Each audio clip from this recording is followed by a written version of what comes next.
Alright, now let's... Okay, so it caps out at 407, but then...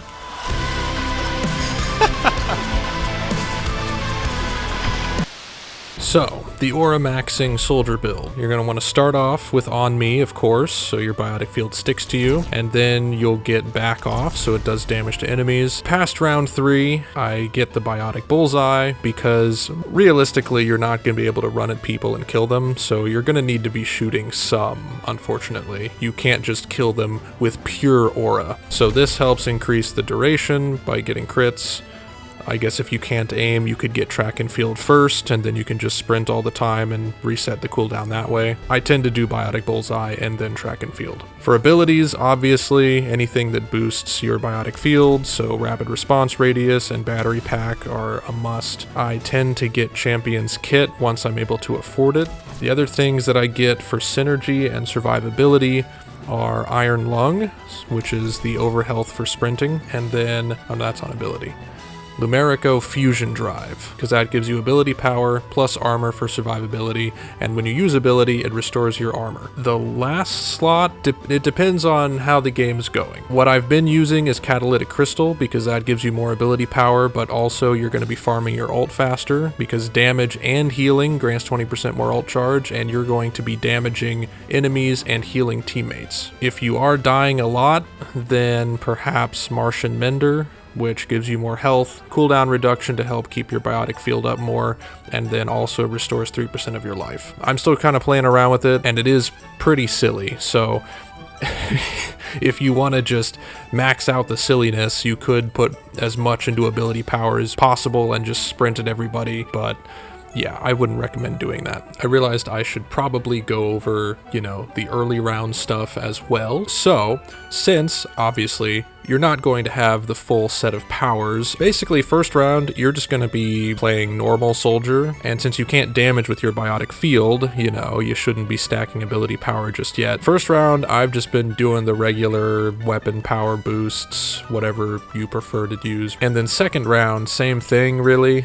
just more weapon power, whatever you can afford, because you can't really lean into the ability power until you have the back off on round 3. But once you have that, then you can start looking at maybe you'll have enough for this one, and maybe you can get the Nano Cola for more boost, or you should get that one first, actually, battery pack first always. But once you have both of these, that's when you can start stacking ability power and trading that out for your weapon power. Generally, what I've been doing is, depending on how the round goes, if it's going well, stack more ability power, get that Nano Cola, get Champion's Kit if you can afford it. If it's not going so well, or you find you're dying a lot, technically ability power helps you there too, because you're healing yourself with the field, but if you are dying too much, you might consider compression fatigues maybe, vitality, get a ton of armor, or the shield one if you prefer that. Just depending on how each round goes, either add more ability power if you feel that you can and it'll go well, or if you feel like you're dying a lot, survivability. As I said earlier, Catalytic Crystal, I do like in theory, because you will get more ult charge, and while yes, your ult isn't going to be your main source of power, if you're getting it a lot, it definitely helps clean up fights. So I definitely like Lumerico Fusion Drive though, because that's more survivability on top of more armor on top of the 15% ability power. Personally, I feel like this is good on paper, but maybe situational. This is probably good most of the time.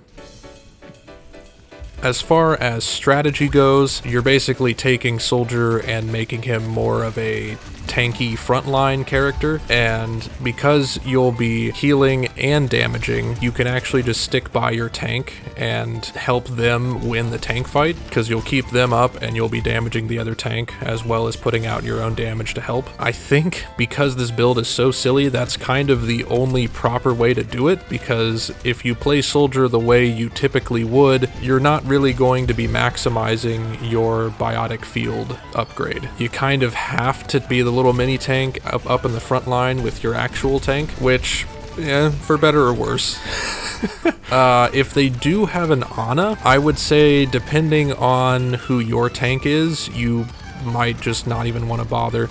Honestly, I wouldn't even bother with this build if you're solo queuing, because since it is pretty silly, I can't in good conscience tell you to run this build and potentially run it down and ruin your randoms game. I would only recommend playing this build officially if you're 5 stacking with friends, or at least mostly stacking with friends, and you're just trying to have fun and be funny. But if they do have an Ana, like I was saying, you need to be on top of that, because if you get antied, you're dead and you won't be able to do anything. So if your tank is a D.Va, and if you can see by round 3 that D.Va isn't going to be eating any of Ana's nades, maybe steer clear and start building into something else. Half the reason I start with sticking Biotic Field to you as the first power is even if you have to pivot by round 3, you're not automatically screwed by this. This is a pretty good power to have. But if your D.Va's on top of it, or if you have a Rhine who's good with his shield and watching for the Ana nades, Zarya